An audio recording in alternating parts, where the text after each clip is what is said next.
Thank you for downloading this Brum Radio podcast. For more podcasts, visit brumradio.com.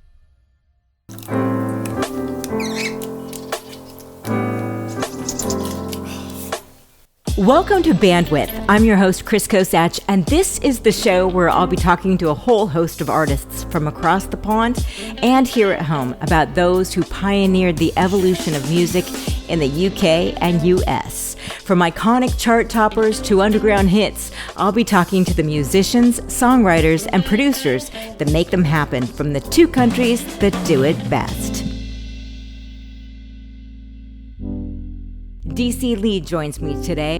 From growing up in Southeast London to staying in Club Tropicana, I found out everything there is to know about the R&B icon that performed with Wham, found herself in the Style Council with Paul Weller, and I'll be finding out a little bit more about her new album, Just Something. So be sure to stick around.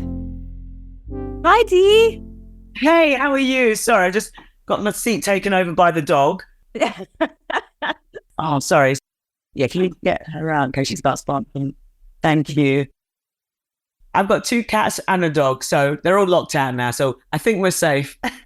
Excellent. All right. Well, I could not be more honored than to have you, Dee C Lee, as our premier guest on this premiere episode of Bandwidth.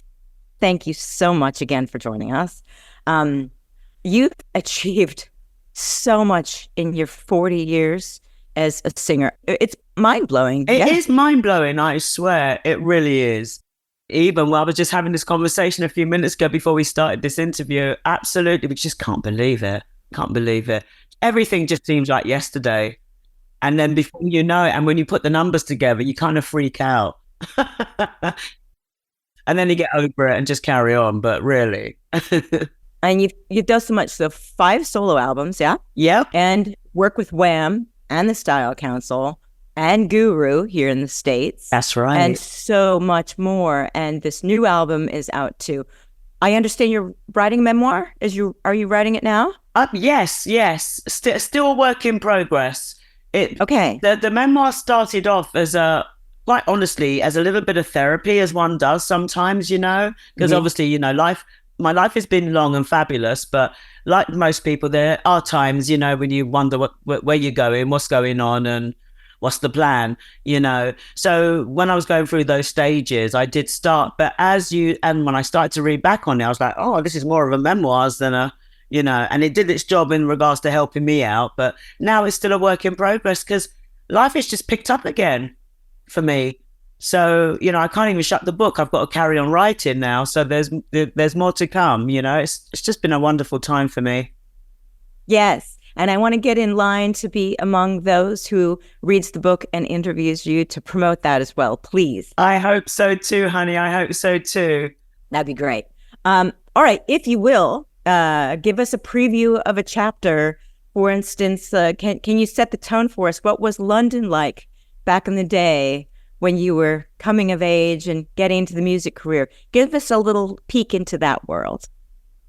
Let me see. So the coming of age, it's weird without going into the whole thing, but the coming of age was basically my salvation. And I was able to be freer to explore music. And when I get round to getting the whole thing out, you'll see that there's a reason that for so many people, music really is an escape. But I really, really did become a different person around music. It really was in the most cliched way possible without meaning it to be. I just escaped into music. Everything that was going on in my life, everything that was terrible, which was quite a lot, was all forgotten about when I escaped into music. And that was clubs, radio, live gigs, friends who wanted to make music. I mean, everything for me was music. And it really was an escape, but eventually an escape that turned into something that, for somebody who I was, it was a weird place for me to go. But sometimes you just have something in you and it takes you off on a path that you didn't actually have the intention to go into. And for somebody who has been through some of the things I've been through as a kid, the last thing you'd think I'd want to do is put myself up in the public eye, but but I did, but not through choice. Not I wanted to be in the public eye. I just started singing and making music and being involved with people who sung and made music, and that path brought me to where I am today. So it's it's weird. It is weird. You can't plan your own future. Yeah. So the point being that what music was very new. Everything was very new in the 70s and stuff like that. I mean, there was like American rock music, which I really loved. There was, there was Bowie, there was Michael Jackson. No, actually, Jackson 5. There was, oh my gosh, Labi Siffre. There was Joan Armatrading. I believe, who were the other people? There were some funny like English bands that I used to listen to, but in my mind, they were all kind of soulful because all the stuff that I was listening to was very rhythmic, but it was coming from all sorts of angles until I got a lot older. And when I say a lot older, into my around about 13, 14 or 15, then I started to, after being able to go to my very first concert, which was Earth, Wind and Fire, in concert in London, my life changed. I stopped listening to pop music. I only listened to jazz and jazz funk. I really, really listened all the time to Earth, Wind and Fire, who put this idea in my head that you can make music like this, or even be close to making music like this, or even be in the same genre of making music like this was, that was one of the things that blew me away, I've got to say, in the 70s. And I think I snuck into a concert, and I don't think I was meant to be there because my age wasn't right. But, you know what young people are like, where there's a will, there's a way, especially girls. So, yeah, but my God, it was the beginning of my whole thing, watching those guys live, basically. Yeah. So you mentioned Earth, Wind and Fire, and then it is well documented that you're a Motown girl. You love the Motown. Yeah. The Supremes, especially Diana Ross, Shaka Khan, so many, Guru is another one, and Don Bird, and all these American. All the good people. Oh, yeah. But as you've noticed, all American. Yes, it's true. Are you sure you're not American?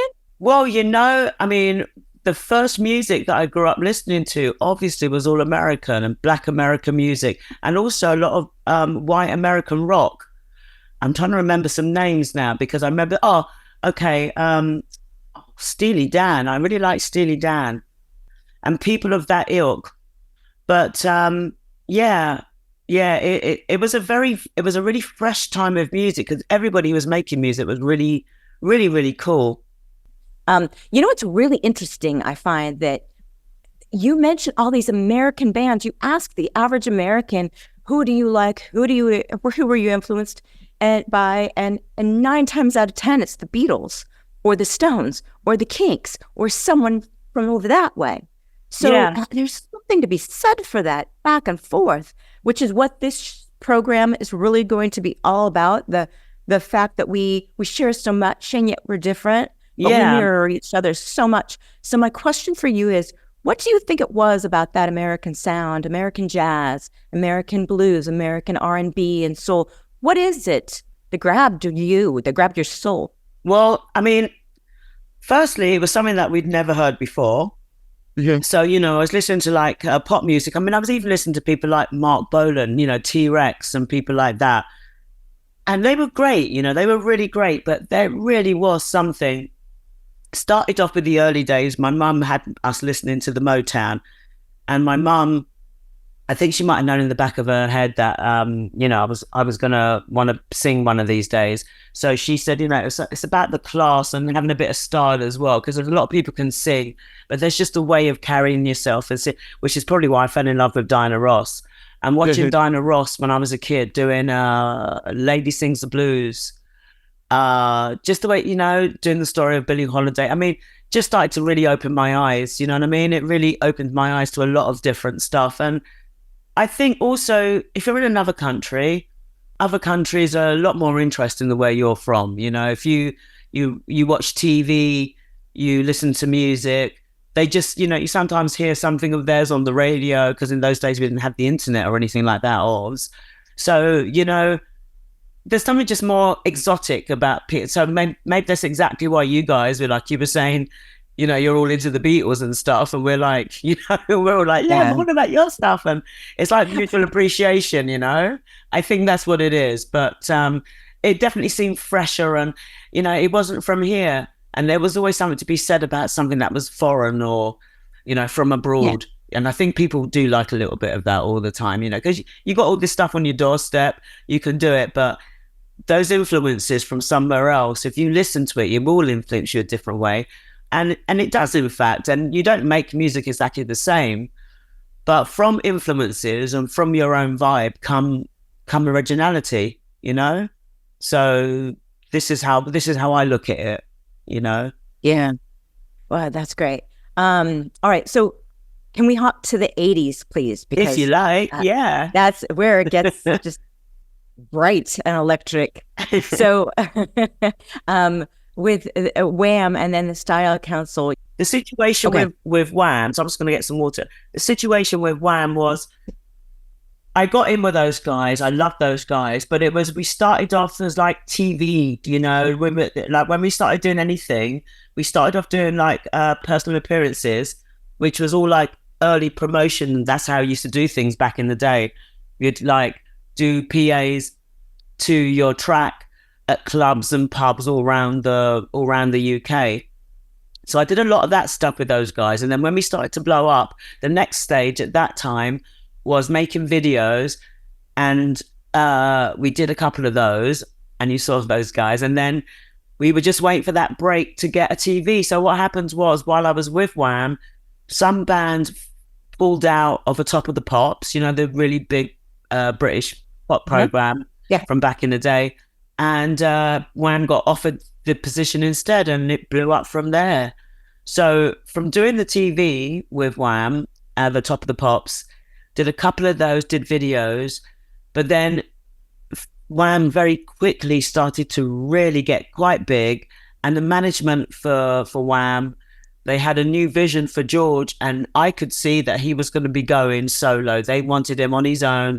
I knew that we were going to probably be eased out. You know, it's just a career thing, and all very good for George.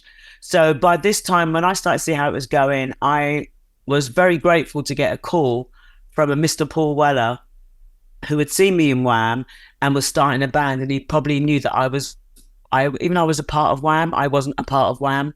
Do you understand? Like, I wasn't contractually a part of Wham, even though I was a part of Wham.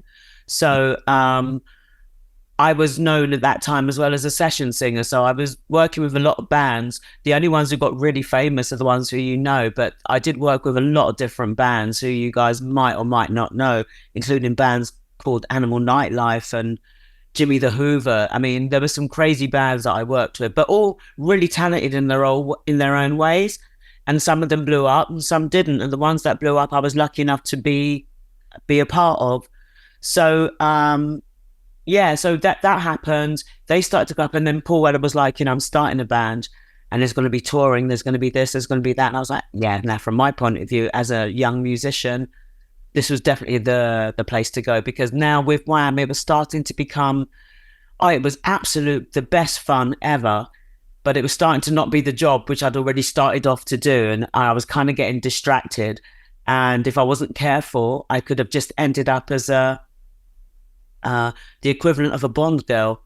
You know, you're there, you're looking pretty, it's all great, but you're just there for now. And if you don't make plans for your future, you're kind of just going to get left behind. So I jumped out before I was thrown out, basically. And I don't mean that in a bad way. It's just the way it was going. Not because of George or Andrew or Shirley, just management, just record companies, and just business.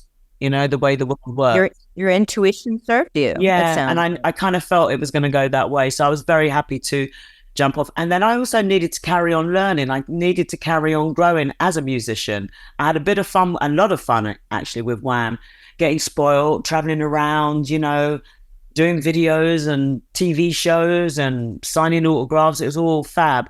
But it started to get a little distracting. So I needed to get back on track as a musician, which is why I headed towards the Style Council, and was very grateful to do so at that time. Well, I did not know that's how you joined the Style Council. You just got a phone call one day. Yeah. That's amazing. So, all right. So let's talk about the Style Council a little bit. It was a different experience. You weren't just a gun for hire, yes? Yes. So were they specifically looking for kind of that soulful R&B contribution from you, something creative that was yours? Absolutely. And I think maybe because of, being in that world at the time, in that time in the 80s, there was a real tight circle of musicians, and there was still is, there's the Musicians Union, and via the Musicians Union, other musicians can get in contact with, this is before we had the internet. So we could get in contact by going through the union. I'm after a bass player. I'm after a singer. There's one in particular. Do you have a contact? So it was like that. So that's how Paul got in contact with me. I think he got my number from the Musicians Union. But that's how we used to do it in those days. And he said what he was looking for. And I said, well, I'm kind of into that. And I'd be really happy to come along and see if I can, and see if I can, if it could work, But I feel what you're saying when we talked about the kind of music and the thing. He said it was going to be a pop thing, but with a real soul, jazz and disco kind of vibe as much as possible, but with a put. And I was like, yeah, sounds interesting. Let's do it. Got down there. And we basically, the song, they had Money Go Round, and they had that there waiting. They didn't really know, they got to a certain point with it, but they wanted some vocals on it, just didn't know what to do with it. Well, that was my forte. I just walked in, I felt the track, and Paul needed BVs, but I knew where the BVs should go and how they should be done. And we just gelled on the same day that we met.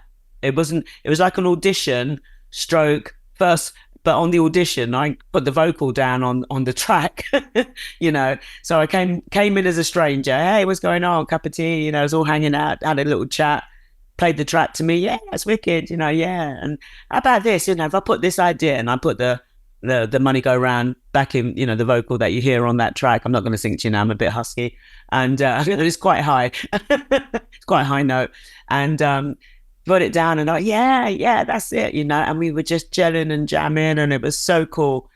And we just, that was it. The vocal went down on that day, and I was part of the band and didn't look back. What a great story. That's beautiful. That's talk about cosmic, right? It really was. I love things to be organic, and most of the time the things that work the best for me are when they are organic, really organic. And it's hard. I don't know what it's like these days for younger musicians, but nothing better than hanging with some peeps and doing some jamming with the vocals and and I know people love that. And from that, you can get a vibe of what you're about and whether you gel. And that's kind of what we did. That's how we, it was a good day. It was a good day that started a really great time in a career. Yeah, which explains your love of jazz too, by the way. Hey, I wanted to ask you, when you toured with the Style Council, you only came to the States a couple of times, and as I've seen, it was somewhat limited. But while you were here, did you get to see the origin of all of these places? Did you get to go to the Apollo? I'm now going to totally break your heart. So, oh no, I am, because you know what? I wasn't the one who came to the States with the Style Council, because I had another commitment with another band, and I can't remember who they were or why.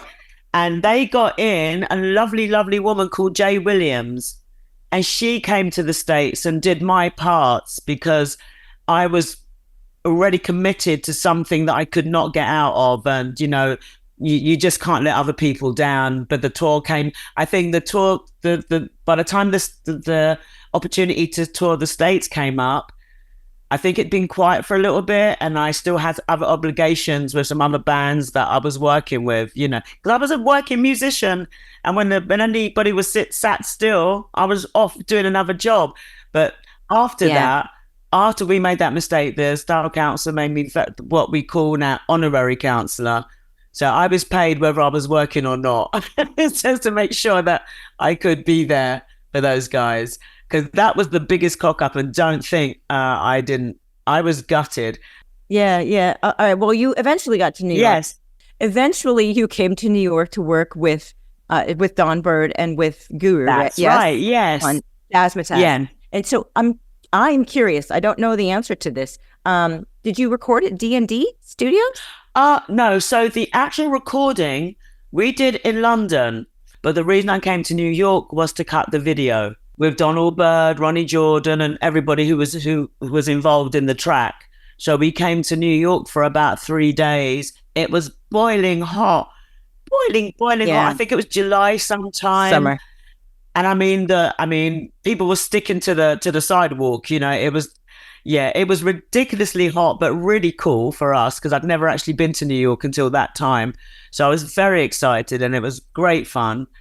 And I remember I thought London was fast, you know, but wow. and I was quite young then. I remember my manager, Jill Steen, not being able to sleep because the 24-hour noise, which I totally loved. She was completely shattered the next day, and I just remember really laughing about that. But yeah, it was a great time. Yeah, we came in. To me, that was really like being how you say, a real rock star. You know, coming out to New York and shooting a video. Oh yeah, that was cool. Did you, at the very least, get to see some of these renowned, legendary places like the Blue Note or the Apollo or St. Mark's Square? Did you get to see any of that? No. Oh, Lord. All right. You're coming to New York. I'm going to meet you there. I'm taking you on a personal tour. Because whenever, on the rare occasion that I've got there, it's always been on that really tight schedule where you come in, you do what you got to do, and then you get thrown out again, you know? So there was no time for any of that fun. I mean, don't think that doing the video wasn't fun, because it was. But, you know, it's a bit like when we go on tour, though. You know, we get to all these beautiful places, beautiful countries. We see the airport, the venue, maybe the hotel, and then the airport. You know, you just don't have the time to do all that other stuff unless you're really lucky and you hit somewhere beautiful, which is most places, and you have a few days off. Exactly. When you were in New York, is that where you met your idol, Chaka Khan? No, again, I met my beautiful, beautiful Chaka Khan in London, because she was at the same studios recording, or maybe it was because he had some sort of a London launch party, so everybody involved in the album was there. So now I'm like in this place already surrounded by some fabulous people. Guru was the sweetest man in the world with the most beautiful voice, and he knew that I was really nervous, and he kept sort of taking the mickey out of me and, you know, taking me over to and introducing me to different people. Like, Dee, this is Donald Byrd, and Dee, this is so-and-so. Because this is the first time I met these people before I went on tour with them. So I'd only heard their stuff on the album, but this was the first time all the other musicians involved in the project were all got together. And I looked around the room, and before I could say anything, this symbol of hotness and beauty, Miss Chaka Khan, came trotting over to me. I thought she was going to walk past me and talk to somebody else, because, you know, but I could see she's looking me in the eye and coming towards me. My knees are going, because I'm going, oh my God, it's Chaka Khan. Oh my God, it's Chaka Khan. Oh my God, it's Chaka Khan. Anyway, she walks over and she said to me, oh, you're the little thing that can sing like that? She said, oh God, I love you. Something. She just gave me this biggest compliment. And I said, oh, thank you. Something like that. Then I had to go to the bathroom. I went off to the bathroom, locked the cubicle, and bit my own hand to stop myself screaming. And then I think I smashed it up a little bit by the excitement, you know, when you jump around. And then I composed myself and then went back into the party. Then I went back to the party. And then she was asking me to come out, and we're all going for a drink and all this. And I was just like, I can't. I'm going to embarrass myself. No, I can't. I'm not going to go out for a drink with Chaka Khan, because now the really cool Dee C Lee is going to be really uncool. And I'm not going to do that. So I turned down going for drinks with Chaka Khan in London, just because I was so blown away by her that I would have embarrassed myself. And I don't often do that with anybody or for anybody. So yeah, you have to understand, she's a queen. She is the queen. Yeah, she's a powerhouse. Yeah, for real. Sure. That's amazing. So your idol walked up to you. Yeah. Who can say that? I know, and she doesn't even know. If she ever heard them, I couldn't say that to her because it was just too cringy. But it was a big deal, so it's definitely there. I mean, yeah. Again, one of those highlights of your life. And I've got a few, but that's the one. As soon as you brought it up, that's the one I love to tell, because it, you know, I just couldn't believe it. I couldn't believe it. They don't meet your idol, but you did. And yeah, amazing. And I don't very often, because I've met a few people that I've really admired, and I mean, Donald Byrd and those guys, I've always admired them musically, but I was working with them and they gave me compliments. And I eventually, towards the end of the tour, just told them that if it wasn't for them, I wouldn't even be making this music. But I just didn't want to.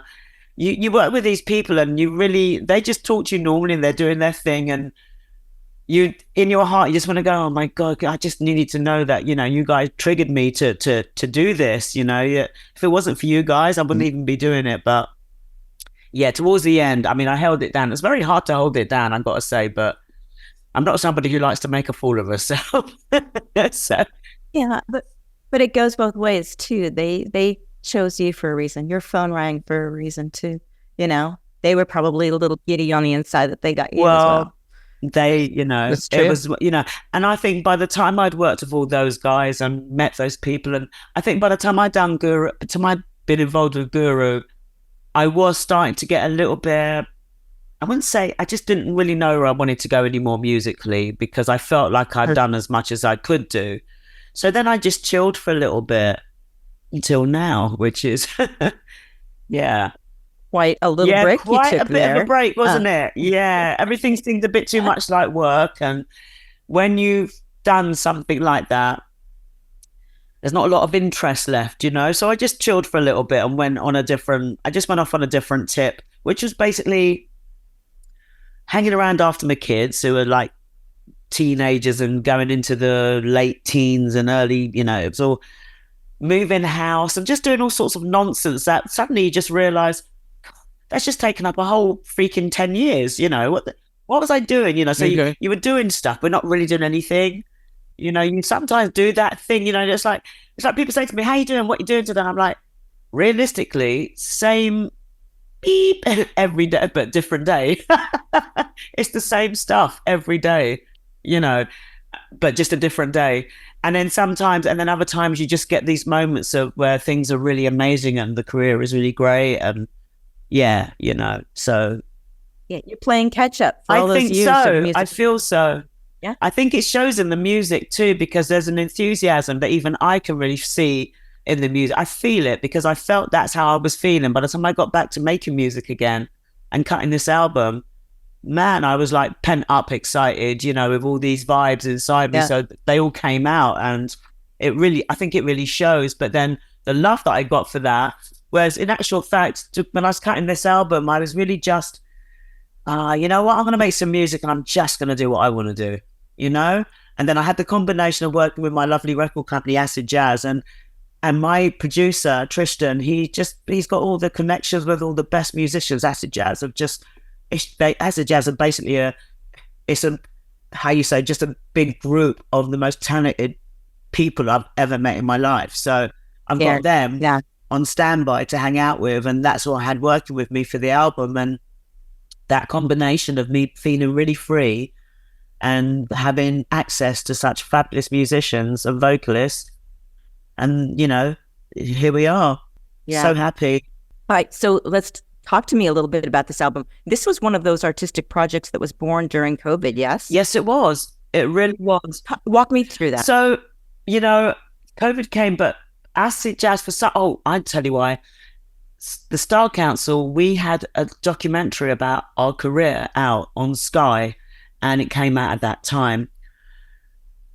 It came out around about 21, I think. Yeah, around about 21, when it was still, are we locked down? Yes, we are. No, we're not. Yes, all that nonsense, for God's sake. And one of the moments when we weren't, we had a screening for the documentary. At that screening, which was wonderful, by the way, at that screening, I bumped into a very old friend of all of us and myself, Eddie Pillar, Acid Jazz Records.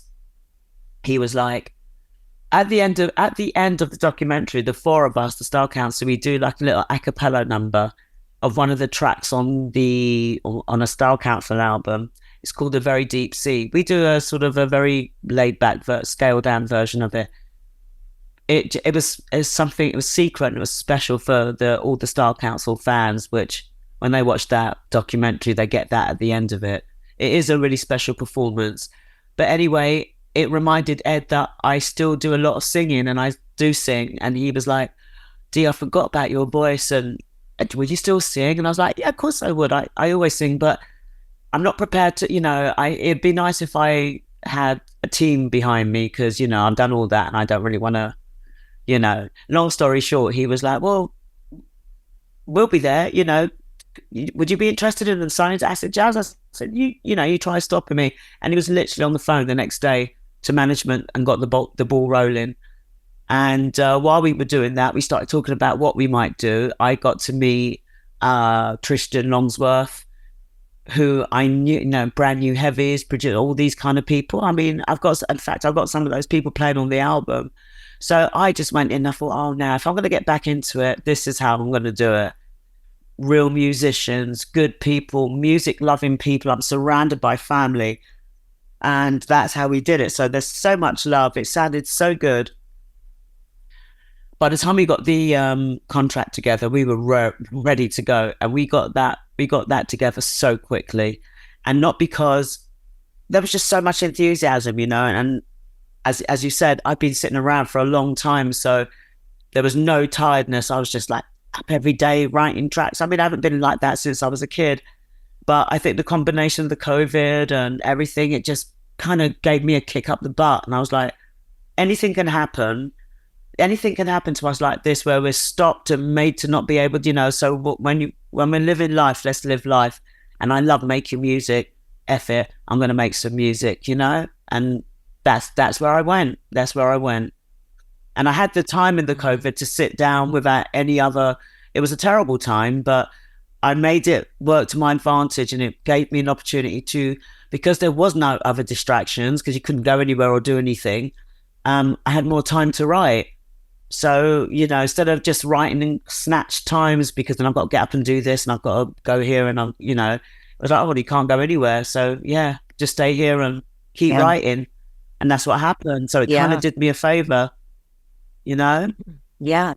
Well, the album is Just Something on Acid Jazz Records. It came out in March. Yes. I'm just thinking this out loud right now. I'm thinking out loud. That is your memoir. It is your memoir because Motown check, R&B check. There's some emotion and some personal stories in there. That's good. Oh my God, you've got it. You really have been listening. And that's what I said.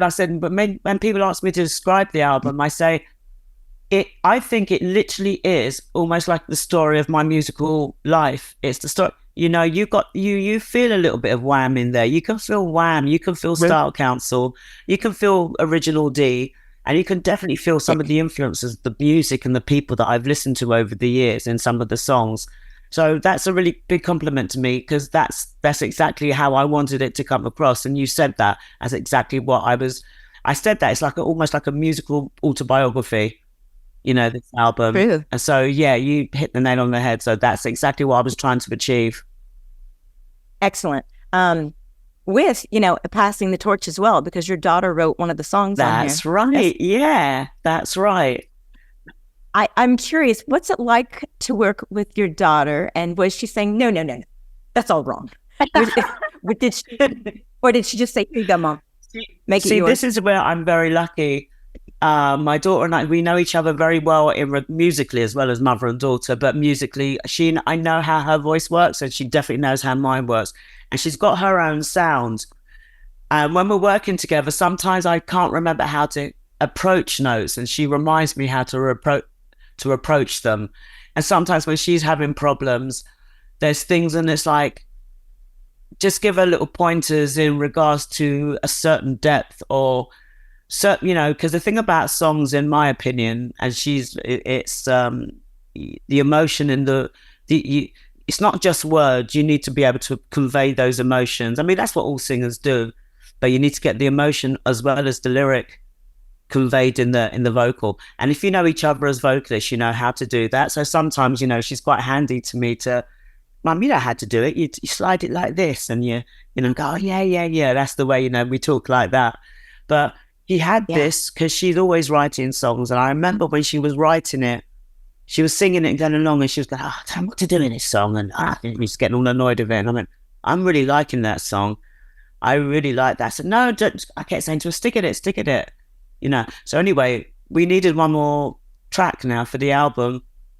And I straight away remembered, I was like, so Leah, you still got that track? She goes, oh, for God's sake, Mum. She goes, I don't know what to do with it. She goes, please take it. She said, take it. She goes, I know you'll do something great with it. And she's, and she loves what we've done with it. It's just a beautiful, happy little song, but it makes me think of like the sun's out, but when the shadows keep coming in, you know, when the sun, you know, like when either a plane goes, but it's like the sun and the shadow and the sun and the shadow, that song, that's how I think weirdest way that I can describe it to you, but because it's like it wants to go. It really wants to go and it pulls back, and it really wants to go and it pulls back. But yeah. I get very emotional and into it when I talk about music, especially when I remember the feelings of what those songs are about. But the everyday summer, it's just such a beautiful love song to anybody you want to sing it to, you know. It could be a child, could be a husband, it just could be your friend. Yeah. It's just beautiful words. Yeah, it is. It is a very emotionally evocative. It really just kind of, it does. It's a beautiful song. It is. Now, Leah just announced that she's doing a debut album, and I'm seeing promotion for Paul Weller's new album, and she's doing background vocals for that. Did she get tips from Mom on background? She didn't really need the tips. She was kind of born into it. She was born into it. Paul and I always remember when we went to her very first school concert, if you like, and she was... Oh, that's not intimidating at all for the other parents. No, right. I mean, we went to one and she completely bombed because she was nervous, and, you know, we were trying not to be, we're, you know, we're music people, and we were just like, yeah, maybe it's not for her, you know, let's just chill, you know. But she went, no, you got to come to the next one, and oh, you know, look, you don't have to, hey, no pressure. Just do what you like, you know, really trying to be those understanding, really not want to be showbiz parents. We weren't trying to be that. We really just love our kids for what they are.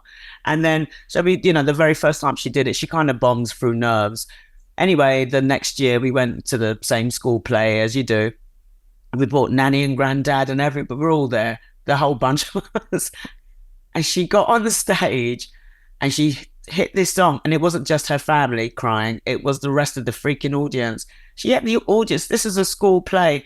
And we were like, I mean, we said worse than that, but we were just like, wow, you know. And from there we knew. So she always had her own little thing going on, you know. But she also is quite a prolific songwriter. She's quite good at the, you know. So she's good at that. And where she's gone extra is that she keeps up her guitar, because I was always too lazy to pick up an instrument. I just always just do it with the vocals. She does it with you know, she follows her dad and gets lessons and a little bit of help from Dad. Obviously, very lucky for her, because he's a very, very good guitarist. So, she gets a few lessons off her dad. And so she's got a bit of both of us, really. Definitely. That's amazing. I was not expecting that story to go in that direction, that she would bomb on the first night. I thought she won't mind me saying that, but she kind of did. We were like, oh, baby, you know, she was all embarrassed, and we felt bad for her. And so the next time round, we were like, listen, don't worry, you know, doesn't matter, you know how you do, you know, those, you know, just taking part, you know, just doing it. But my God, she got up there and made us all bawl. We were just like, it was an amazing time. So your last album came out in 98. This one comes out now. The game has changed quite a bit. Was that intimidating for you? Your last album, it was an analog world, and now it's a digital world. Yeah. Do you know what? There's so much to unpack here. What do you hate? What do you love? What has been helpful? What has been disappointing? Right. Well, basically, you know, the making of the music has always been good, but now there's all this technology, which I keep being assured is really, really good, and it's really good for me, and it's great, and everybody's doing it. Oh, God, well, I still can't get the hang of it, but I'm not somebody who gets, I won't be harassed by it. You know what you do? You get some young people in and they just help you out. So basically, I've got like I've got our lovely Erica, and I've got some people, and they know what we need to do. And I just let them do that, because quite frankly, for me personally, trying to get too involved with technology takes my vibe away. So if I can do it straight there and then, let's do it. If I have to start messing about and pressing and going back, I just have to leave it alone, because my vibe. And so sometimes, most of the time, I still do the old school. And in actual fact, I've got one of my writers, because I'm still rewriting, and I've used up everything in my catalogue of songs. So I need to start rebuilding songs. And the good thing is, since I've done this album, it's just full of ideas, full of, So basically, one of my boys, Mike McAvoy, who I wrote a lot of the songs on the album with, alongside a few other people, I've got him coming in next week. But you know what we're going to do? We're just going to get the guitar out, and we're just going to get the mic out, and we're just going to record. Because if we try to do it in the studio without somebody helping us, everything just gets all silly. So we'll at least get the ideas down, and then when we get to the next stage, just make sure there's somebody around who knows what the hell they're doing, because that's the best way. Otherwise, it's just really frustrating. It's the only way to do it. And I try, and I'm still I'm learning as I go. I'm trying to learn as I go. I'm always trying to pick it up, but I can't have it be the everything, because by the time I've got the hang of it, I'll forget why the reason I'm trying to get the hang of it in the first place is, with that tedious. Do you record using tape still, or do you use like Pro Tools or Audition? I can sometimes. So at the moment, when I'm just with the vibes, they just go straight on the phone, on the voice memos on the phone. Yeah, those ideas. So then I can replay them back. When I replay them back, I get into a studio with one of my guys or two of my guys, and we get in with piano, lyrics, and sometimes drums, just to get a vibe of the tempo and the melody of the song. I get it down like that. Then we record that in a very small recording studio, old school. And then I take that away, live with it, and write more melodies and more lyrics to that. And then we go back in again. And then after that, if we like it and it's a song worth using, it's what we will use and master for an album. But if not, it will just stay in that form on the catalogue, waiting to either be used by me or by somebody else, which that's is why, as a songwriter, that's another way I make my money. And I'm always trying to have other people use my songs. So I'm always writing, and I don't always write things that are necessarily for me, but I just do as much as it. But once you're on a bit of a flow, it keeps going. So I'm just going to keep writing while I've got this thing going on, while I've got the flow going on. Yeah, that's brilliant. And before I start rehearsals for all the live gigs that I've got coming up, but I don't start those rehearsals yet. Funnily enough, though, my rhythm section do. They're already going to start. They're going to start rehearsing next week. So my band are going to be fab. It's going to be great. Well, you're used to a big band, and but not my own. Not my own. Not as a solo artist. Yes. I've always had a big band with other people, but not me at the head. So this is my first time with a big band. Most of my solo gigs have always been quite intimate and quite small, with more of a sort of 5-piece band. Well, I'm going out with a 9-piece, so that's a big deal for me. But it's going to be fantastic, and the sound on stage to the sound out front, and being able to hear myself with because I want to recreate the album as much as possible. So we got horns and everything. It's all good. Yeah. How many people on stage? 9. Did you say 9-piece? Yeah. A bunch of us. All right. Are you going to pull in any little Earth, Wind and Fire theatrics? Little Diana Ross, dress, maybe? Probably in my head. In my head, I'll be doing that. I doubt the audience will see that, but in my head, I will be Earth, Wind and Fire on that stage, and I'll also be Diana Ross. I might even be Chaka Khan on that stage. You never know. Nice. But only in my head. But all in my head. Yeah, absolutely. But I'm just, as long as I keep my audience happy, that'll be the main thing too. But you know what? I've always had this great audience of people that just really love music, and I love making music. So far, so good. And I really hope I can blow them away with this big band that I'm going to take out this time around, because the gigs, as I said before, they've always been a lot smaller and a lot more intimate, which I also love doing. And after this stint with these guys, I'll go back to that because I love the thing of a big band and it's going to be great. But on a day-to-day, I'm more small, ballady, mid-tempo, smaller audience, not so intimidating and closer to them. I like that vibe too. But you know what? That's the thing about making music. You can do all of this. This is going to be a real challenge, and it's going to be such a party on stage every night. This is going to be a real party. I'm just looking forward to it. I'm about to start getting into training very soon, girlfriend. Yeah. You look ready to go. I'm feeling it. I'm feeling it. But let's just see. Where is the tour taking you? I know you're coming to Birmingham. Yes, yeah. I just wonder where else you might I haven't got it all up in front of me, the exact dates and everything, but so far just UK. Glasgow, Manchester, Liverpool. Trying to remember some others right off the top of my head, but 10 dates so far. The reason being, it's I just want to see how it is because I didn't really plan to do any of this. I just made some music for fun, and then it all blew up, and now I've kind of got myself involved in all of this, and I really don't mind. I don't mind. It just wasn't planned.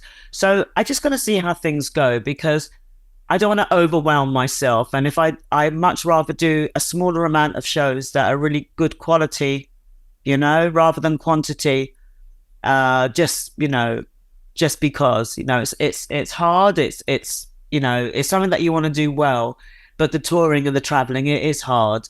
And one is not a young lady. I might feel like it in the mind, but it's important my thing is to make sure I give a really good show. I don't want to turn up tired and voice gone and all this sort of thing. So we're doing the quality rather than the quantity right now. But I never ever say never. And who knows what the future holds after these gigs, after this UK tour. Fantastic. Okay. Last question for you. It's all quite the retrospective, this album, your thoughts, your history. If you could go back and talk to your 20-year-old self, what would you tell her? Oh, wow. What I would tell her is get yourself some good management and a good lawyer, like probably a lot of people would do. And in actual fact, don't even know if that would have helped them because I thought I did have good management and a good lawyer. So I don't even know what I would say. I was lucky that I'm still standing, and I was very blessed to get out of some very awkward situations, which is terrible because artistic people are always going to be there to be abused by business people, and it's a very weird combination. And if you get it right, you're very lucky, and all the rest of it. But if you don't, that's just a big hindrance. But other than that, I don't actually regret anything that I've done. So I would just say to 20-year-old, good on you, girl. You go for it. Just, I never wanted to say no to things. I used to try and follow my instincts.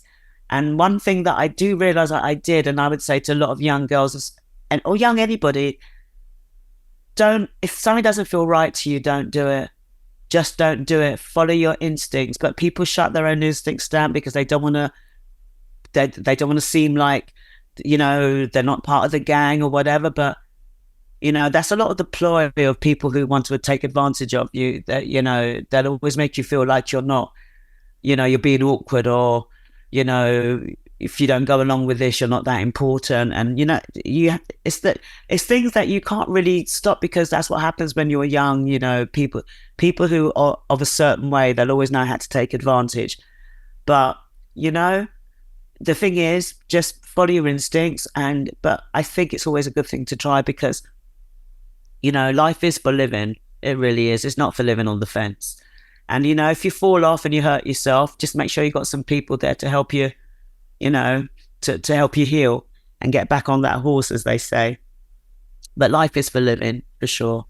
Brilliant. Thank you so much, Dee C Lee. You are just lovely. The new album is just something.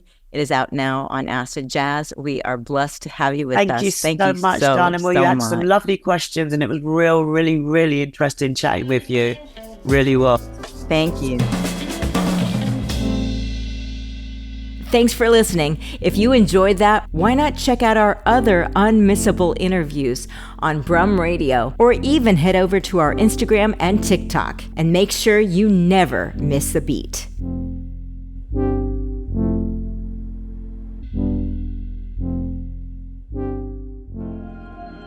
Thank you for listening to this Brum Radio podcast. Don't forget to subscribe and rate us on your podcast app.